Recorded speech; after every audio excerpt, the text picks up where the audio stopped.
जो हर समय देखता रहता है कि भगवान देख रहे हैं। दो शिष्य बनने के लिए एक संत भगवान के पास गए और कहा हम आपके शिष्य होना चाहते हैं, कंठी भी लाए, माला भी लाए, दे दीजिए। हाँ ठीक। 2 तरबूज मंगाए और कहा जाओ इन 2 तरबूजों को अलग अलग ले जाओ और ऐसी जगह इसको अमनिया करो, काटो, जहां कोई देख न रहा हो। एक गए, थोड़ी देर में काट के आ गए। महाराज जी बोले उसको भी आ जाने दो।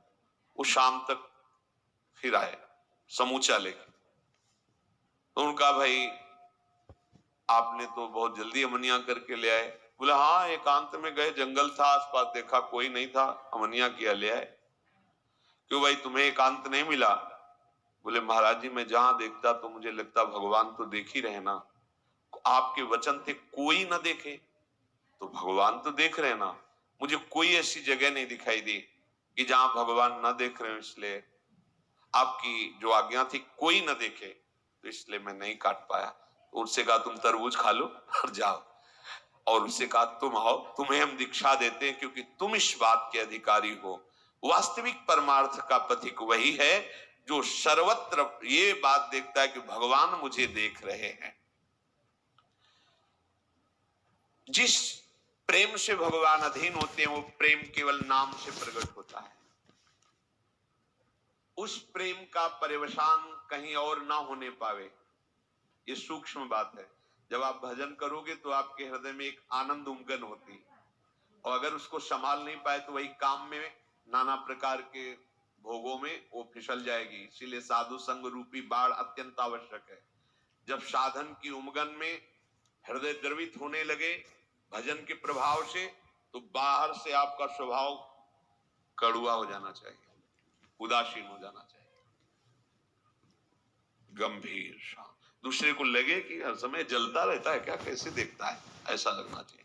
गंभीर शांत, कोई बात जी, हिम्मत न पड़े किसी की आपसे परिचय बनाने की, ऐसा स्वभाव बनाना चाहिए। ये हम एकांतिक बात अंदर की कहते हैं। जब आपका भजन बढ़ने लगे, आपके हृदय में अनुभव होने लगे कि विकार शांत हो रहे हैं, आनंद का अनुभव, भजन निरंतर चलने का प्रवाह आने लगा है, कुछ दिव्यता आने लगी, उतने ही आपको बाहर से उदासीन हो जाना चाहिए।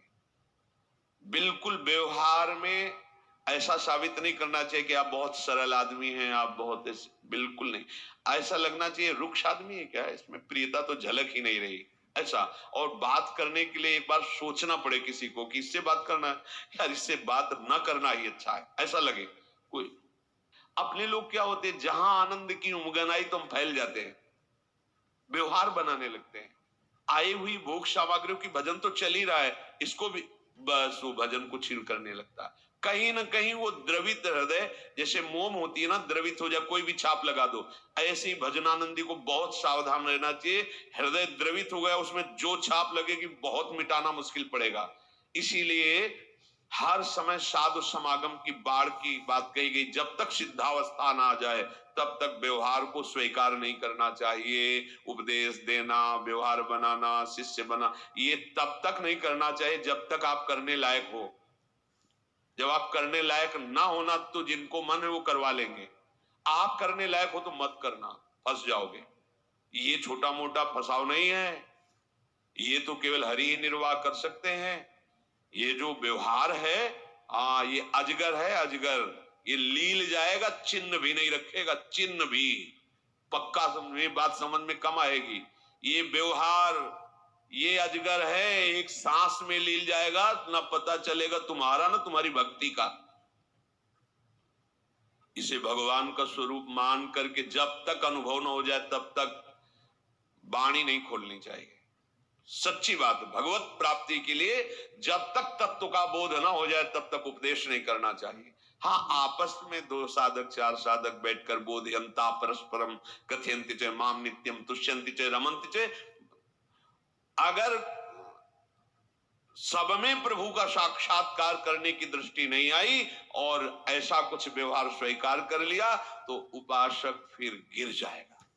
एक बार भाई जी महाराज से किसी पहुंचे हुए जो समाज प्रिय थे वो गए हुए थे, तो भाई जी से, महापुरुष दर्पण होते हैं, दर्पण जैसे हम सामने शीशा के जाएं तो हमें अपना रूप दिखाई देगा, ऐसे ही जब हम बड़े महापुरुषों के सामने जाते तो अपनी स्थिति नजर आती है कि यार क्या हमारा जीवन है, अपने आप आएगा नजर, महापुरुषों का प्रभाव होता है।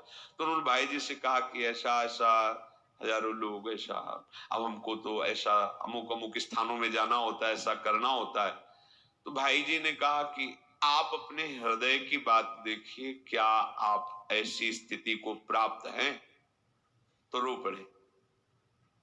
क्या आप काम पर विजय प्राप्त किए हुए हैं?